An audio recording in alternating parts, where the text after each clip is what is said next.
Alright. Is it going? Mm-hmm. Alright, so on the Mudcats, they didn't all turn out perfectly. It's expected when you're cleaning this many fish for one. Two, big whoop.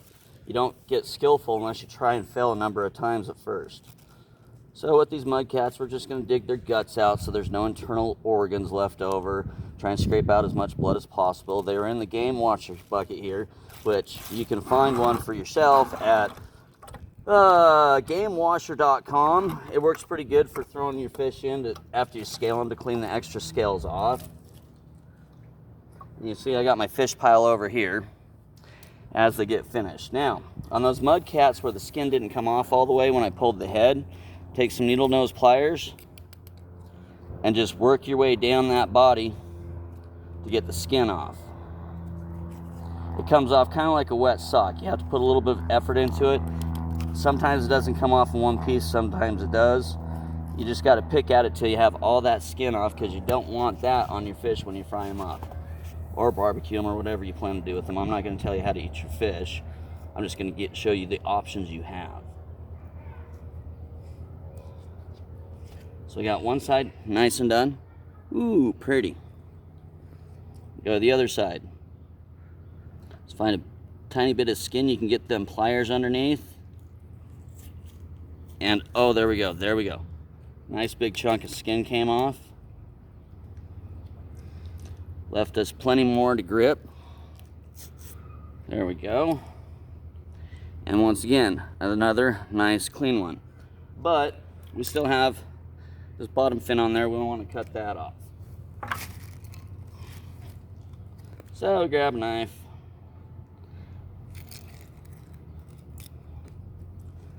That goes in the waste bag, along with these chunks of skin.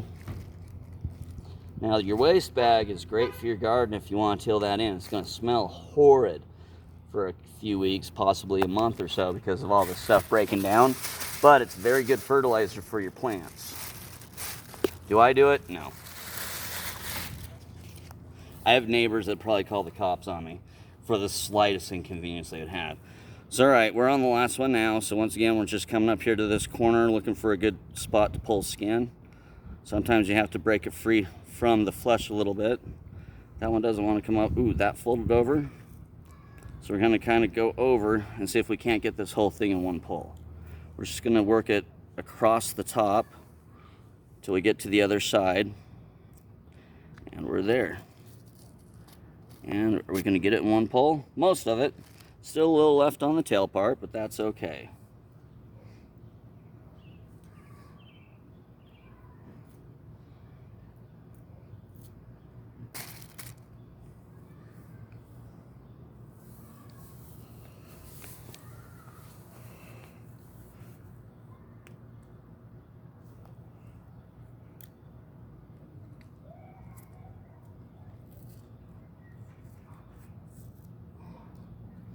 That one came off pretty good. Still a little bit left there. Just keep picking at it till you got all that skin off.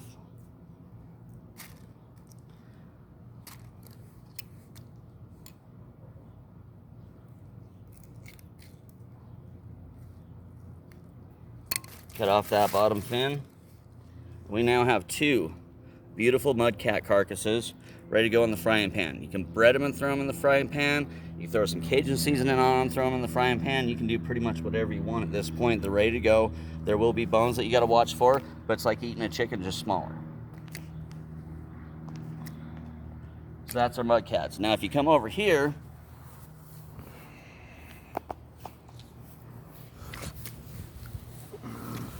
on our white bass and our perch, we got a couple of different ways we can serve these. We can either fillet them out, and I'll show you how to fillet out one of each one, then I'll show you how to score and oven bake the others. So, fillet, fillet. Actually, I did that wrong. Fillet, fillet. So lay it down with its fins facing you. You take that knife, run it right up underneath, and you're gonna feel that vertebrae right here. As you run your knife along, you just lift up at about maybe 10 degrees off that vertebrae, spin it, make a nice lateral slice down the top, Then where the gill plate is, like I was telling you, most people say on the bullhead, but you don't want to cut there.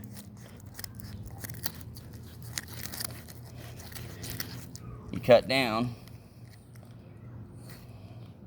and then just run the fillet knife along the rib cage.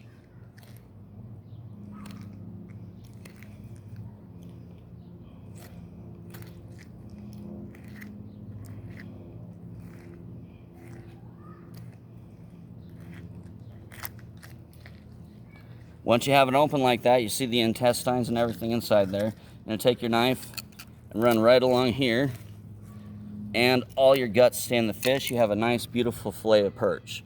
That you can do whatever you want. Make fish tacos, you can fry it, salt and pepper, bake it, do whatever you want. It's good to go. Do the same thing to the other side. A little slit going right along that vertebrae. Make sure you're not cutting them fins into your fillet. Turn it around. I probably can't see this very well because my hand's covering it, but I'm just making that lateral slit along here towards the head. And then at the gill plate, 45-degree angle slice.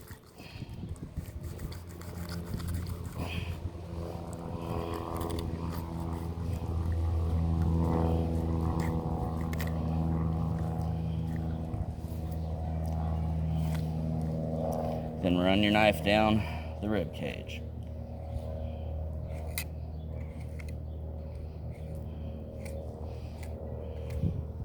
I like filleting fish like this because it gets you the most meat off the fish. I mean, you can bake them whole like we'll show you how to do with the other two, but that's completely your call. I like them buttered and fried, or deep fried and thrown in fish tacos, sometimes sauteed, thrown in fish tacos. It all depends on the mood I'm in. That's one of the pleasures of doing this yourself, is you catch a grundoodle and you can do them however you feel like, and if you catch a bunch, you can do them all different ways and find out which way you really like. So now onto the white bass.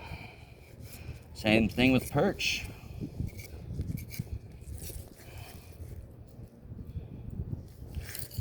Flip it over. That lateral slice down.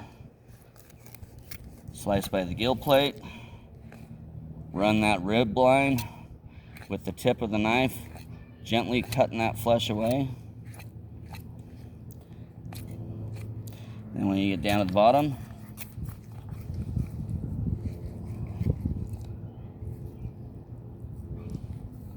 slice it off, and all the guts are inside, and you have a nice, beautiful fillet. I'll probably cut this part off right here just because this is funny tasting meat, but that's it. That's how you fillet a fish. All right, now for the oven baked fish. It's real simple. After you've descaled it, cutting into it's really easy. You're gonna basically cut every inch a nice diagonal, or lateral line, perpendicular to the spines there. Then you're gonna go to the anus, stick the knife in, up to the gills, reach under here, cut through that, make a nice little pop, stick your finger down in that hole, and pull all them guts out. Run your thumb through to make sure you don't have any leftover blood or guts stuck on the bottom side, top side, it would be. I'm thinking bottom because I have it inverted. But there's the swim bladder all gone. Now, season it, stuff the inside with lemons, and let it bake at roughly 225 degrees for about 20 minutes, and you've got a nice fresh baked fish. Go ahead and push it up.